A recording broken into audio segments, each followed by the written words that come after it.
today's video, I wanted to give you my brutal honest truth about decluttering, give you some tips to help declutter a lot quicker and make your home clutter free. So recently I've been thinking about decluttering a lot in minimalism, and I just don't want so much stuff. Now I'm already very organized and decluttered, but I want to break this down to you and give you the honest truth about decluttering and what I have learned for years of decluttering. Here is the first misunderstanding about decluttering. A lot of people think they need a lot of time to declutter.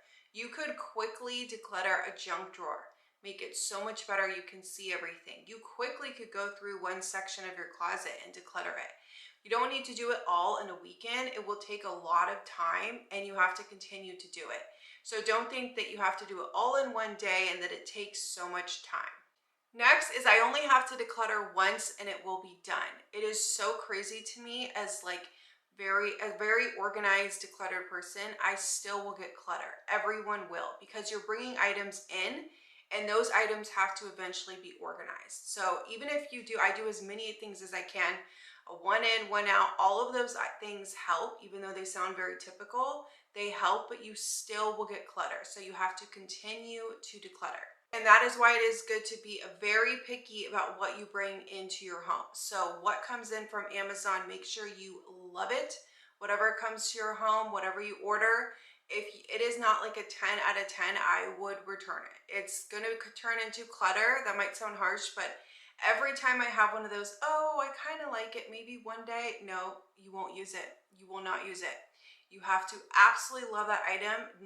We're not doing, oh, this item brings me joy, because a lot of things will bring you joy. The Marie Kondo, I do like her methods, but you have to be very harsh. And if you do not love it, like it's like a 10 out of 10, you will not use it. Here's another thing I think a lot of people struggle with is I will regret getting rid of this item. I'm here to tell you, I cannot think of anything I regret. I actually regret looking at this. I decluttered this closet over here this weekend. I was like, I have kept all this stuff that I never use. I regret not decluttering it earlier because it just stayed there and I didn't get any use out of it. So it's just taking up clutter in my closet.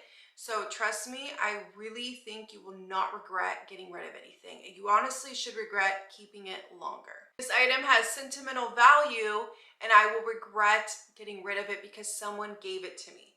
Now, we all love giving gifts. We all love receiving gifts, but do not feel bad if you got a necklace 10 years ago and you're not using it. If I was giving that to someone and they weren't using it, I would not have a problem if they got rid of it, because no one wants to keep things we're not using. So that's why I'm so picky about what I give to people and what I receive, because again, I don't want it to be clutter. I want it to be something that they use, but you just have to let go of the sentimental value of it because you'll hold on to everything forever. Another misconception is your home will look so boring without all this stuff. And you will watch when people come in after you declutter and they'll be like, your home looks so clean.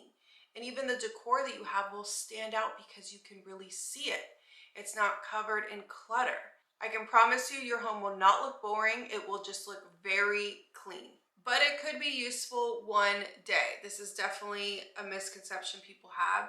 You keeping that item for years and years, trust me, there will be a new thing that comes out. Now we have new things coming out. So if you're saving it for your grandkids, if you're saving it for 10 years, 20 years down the line, I can guarantee they probably don't even want that item at that time. That toy or that game is going to be out and they want the new best thing. So do not just keep it that one day you're going to use it or someone's going to use it, because I guarantee it's just going to sit there. I will wear it someday. This is definitely a typical one that we all go through. I used to go through this and I've learned that if you do not love that item, it doesn't fit you right, it's not super flattering, if it at all does not fit you right, I can guarantee you're going to reach for that other shirt that is more flattering. You're going to reach for that shirt that is not itchy. You're going to reach for that shirt that doesn't have a stain on it. Like, you are going to reach for your best item. They say we wear 20% of our closet. And for me, I don't want so many shoes. I don't want so many purses anymore. I don't care how it looks to people. I don't want the stuff. I just want a few good things in each category. Good quality over quantity. Now, it doesn't really mean that it's so expensive, because I have things from Amazon that are great quality that I didn't spend a lot of money. But for me, I'm like, I don't want it. I don't want so many shoes, so many bags, so many clothes, or you're just not going to be able to see them and use them. So this is definitely, if you're going to start anywhere, start with your closet. Go through your closet, go through the current season, and it is crazy when I continue to go through this, how much clutter can go in your closet. But you have to be ruthless, and if you don't love it, if it's not so flattering, if it's too big or small, it has to go. I will use this for a party one day or hosting. This is definitely another problem that comes up, and especially with me too. I will be like, oh, this was so great for a bridal shower years ago. I can guarantee, now I do keep hosting items, but I don't keep every single thing now. I'm like, you know what? This has stayed in my garage for like 10 years. I'm not going to use it. And now there's so much affordable stuff for hosting and decor. Like, you really don't need to keep that stuff.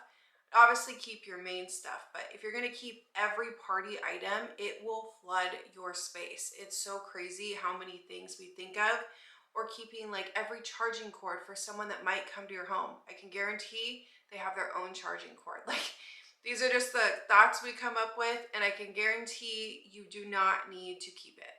Most of your stuff is junk and not worth a lot of money. So really you want to focus on decluttering than who it's going to go to, because I guarantee your old shirt from 10 years ago, no one wants it. And this is kind of being really truthful. I know a lot of online it's like donate. I'm not saying I'm against donating. I do donate, and I do sell items that I think someone could use, but I'm more focused on just getting it out. It's like in my garage, like I want it out. If you're focused more on that than donating, because if you try to donate every little thing that you have because you think it's worth something, I can tell you it's most of it is not, and it will just create clutter. So focus more on decluttering. Here's another misconception I hear: I'm going to declutter this weekend, like it's going to be a one and done thing. It takes a long time. This is like a skill you have to build up and you have to continue to do. So don't put so much pressure on yourself to do your whole home in a weekend. Just focus on like one area at a time. You don't want to have regrets. Like, focus just on your closet or your junk drawer or an area in your kitchen that's becoming too cluttered. So don't put too much pressure on yourself, and it's kind of just a skill that will build up and you continue to do. Here's another honest truth: the more clutter you have, the more stress and anxiety you will feel. You ever look up when you're feeling anxiety or stress and they say declutter your space? You will feel so much better. Your stress level, anxiety, being able to see everything, being able to find everything will create such a better environment for yourself, and you will have a lot less stress. Your size of your home does matter with decluttering. So you obviously can store more in a bigger space. So you have to work with your space, but I will hear people say, oh, I have a huge home, I can store so much. You can only store so much in a bigger home. So don't be too focused on, oh, I have a big home, I can get away with it. You still have to declutter in a big home. You could store a little bit more than a really small home, but you still will have clutter in any kind of size of home that you have. So that does it for 12 truths of decluttering. I hope you guys enjoyed this video. I know this is like very honest, but I wanted to try to help you guys and really give you the honest truth of decluttering. If you enjoyed this video, give me a thumbs up. If you are new here, I hope you subscribe, and I will see you soon in my next video.